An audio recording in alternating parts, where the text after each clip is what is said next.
Brought to you by the Every Dollar app. Start budgeting for free today. Jonathan says, without getting too deep in the weeds about my background, I've always had what I would consider a menial job on a help desk, and I don't see that changing in the future. My concern is about the example I'm setting up for my 5-year-old son. What can I do to ensure he succeeds at his chosen career when the time comes, and how do I encourage him so that he actually does something meaningful with his professional life? I will keep his mind open to trade school possibilities and won't dismiss anything. He simply has to do better than I have. Wow. Man, I wish I could give you a hug, Jonathan. I would say to those who feel like Jonathan feels, you can change your future. You can change your future professionally. But to the specific question, this is kind of a parenting question on how do we set our kids up so that they can do something meaningful in their professional life. And I think it's a very simple formula that I teach, and it's in a simple sentence. If they use what they do best to do something they enjoy, to produce a result that they care about, they're going to be very, very fulfilled. That is the recipe to meaningful work. And that's right in the there. book, Paycheck to Purpose. That's right. The Paycheck to Purpose, we unveil 7 stages that will get you there, a clear path to get you there. But that's the formula. So how do we do this with our kids? So early on, mom and dad, pay attention. Pay attention to the things that have come easy to them. I mean, from the time they were toddlers all the way up through high school. What are the things that just have naturally come easy for them? Maybe their siblings struggle, but it comes easy for them. Help them see that. Help them pay attention to the compliments they get. Where are they getting compliments in their life? Okay, this is just basic awareness that you as parents instinctively are going to be able to see, but you help your kids see this. And what this does early on, before we ever start thinking about college and a major and a professional life, we start to pay attention to what they're good at. There's a high correlation, Dave, between the things that we're good at and the things that we actually enjoy doing. And so you don't generally enjoy something you suck at. That's right. With the exception of golf. That was what I was going to say. And that's because of the company and the surroundings, right? And so we start there. Let's not overthink this.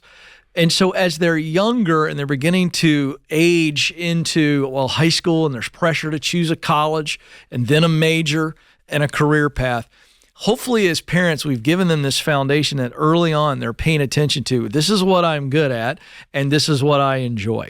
And as they begin to experience more of life, let them test some things. Here's one thing I don't think parents do enough of in America. And I think it's when we get a kid who let's say says, I like working on machines. I'm good at fixing stuff. One of the things I would do is I would allow them to spend time with people in different walks of life that are in some ways fixing something, solving a problem mechanically or maybe with their minds, and begin to let these kids shadow and see the real thing.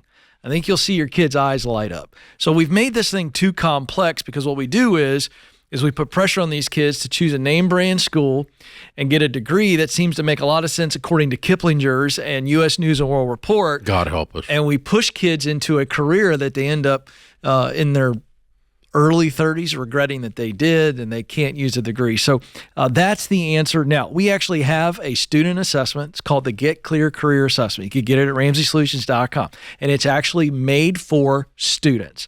We took the adult version, which has been a wild success. Probably not going to work for a 5-year-old. We simplified it. Not a 5-year-old. No. But as I'm talking to parents in general, this is a wonderful tool. If you've got a high schooler, get this assessment. The results will allow you and them to get on the same page and begin to talk practically through the advice I just gave. And I'm really proud of the tool because it actually works. Yeah, it does. It's an incredible tool. So what you're referring to is what the old proverb says in the Bible. In King James versions, right. I like the King James version on this. It says, train up a child in the way he is bent. Mm-hmm. The old other versions say train up a child in the way he should go. And when he's old, he'll not depart from it. But bent, meaning what is his natural right. Love that. bent? What is his giftings? And find that and then accentuate that. And by the way, a kid that likes to work on things doesn't necessarily mean that he or she is a mechanic. That's right. They could be a mechanical engineer. Mm-hmm. If you see things spatially, you could be an engineer. And by the way, engineers are the number one career category of millionaires. Correct. So highest probability of being a millionaire. So among our study anyway. So, yeah, it's very, very interesting. I got to circle back, though, Jonathan, and tell you, raising kids, more's caught than taught. Mm-hmm. And so if he doesn't see his dad going for it and stepping up and stepping out, instead settles back in that easy chair at the menial desk job and, well, I'm just stuck. What are you, freaking Eeyore? Get up, man. Mm-hmm. Get up. Throw your shoulders back. Suck it up. Step out. I don't care how old you are. Some really great careers start in people's 50s, 60s, and 70s. Colonel Sanders never fried chicken publicly until he was 72. Wow. Leonardo da Vinci painted the Sistine Chapel laying on his back. It's the ceiling, by the way, boys and girls, at 78 years old. It ain't over as long as you're sucking wind. So stand up, throw your shoulders back, suck it up, and go do something, buddy. Your 5-year-old needs to see you do that. That's right. That's what he needs to see you do. This, I'm stuck. It's always going to be this way. Oh, crap, man. Get up. That's silly. Don't do that. Don't do that with your life. Your life is too precious for you to do this. Ken wants to give you a hug. I'm kicking you in the butt. That feels about right. I'm gonna be Coach Ramsey right here, man. It's halftime. Get your butt up. You're behind. You need to catch up. Get it. Get out there, man. That's what your son needs to see. He needs to see his dad do that. Yeah. Even if his dad falls flat on his face, at least he's running. At least your hand, you get your hands scratched when you fall, hit the pavement, you get your nose bloodied when you fall and hit the pavement. Shut up, get up and do it again, man. This is how live your life. This is a life. This email screams of quiet desperation. Yeah, it's true. Come on, man. Your kid needs to see that. More's caught than taught. They're not gonna excel if they've never seen any adults excel. If all the adults in their life settle, please expect them to settle. Please expect them to do that. If the adults in their life esteem academics, expect them to esteem academics. If the adults in their life fill in the blank, expect them to fill in that blank. Whatever it is, okay? Mm-hmm. Hello. It's what these kiddos are. Now, some of them will revolt directly against it, but at least they got something to bounce off of. So get it. Get it. Get it done. I had a friend as a real estate agent, a friend of my dad's. I used to do deals with him, and he worked all the time. He just passed away. He worked all the time. He had 2 kids. One of them said, I'm going to be a teacher.